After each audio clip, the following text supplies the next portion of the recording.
దేవుని వాక్యమైన బైబిల్ చదవటం వల్ల నీకు దేవుడెవరో తెలుస్తాడు.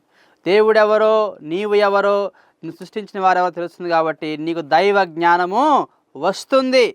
రెండవదిగా దేవుని వాక్యము చదవటం వల్ల నీకు విశ్వాసము వస్తుంది. దేవుణ్ణి తెలుసుకొని ఆయన ఎలాగ వెంబడించాలో, ఆయన ఎలా ప్రార్థించాలో, ఆయనతో ఎలా జీవించాలో నీకు విశ్వాసము వస్తుంది. మూడవదిగా దేవుని వాక్యము చదవటం వల్ల, దాని ప్రకారం జీవించడం వల్ల నీకు పరిశుద్ధ జీవితము వస్తుంది. పాపం చేయకుండా పరిశుద్ధంగా ఎలా జీవించాలో దేవుని వాక్యము నీకు నేర్పిస్తుంది, నీకు బోధిస్తుంది, నిన్ను నడిపిస్తుంది, నీకు శక్తిని ఇస్తుంది.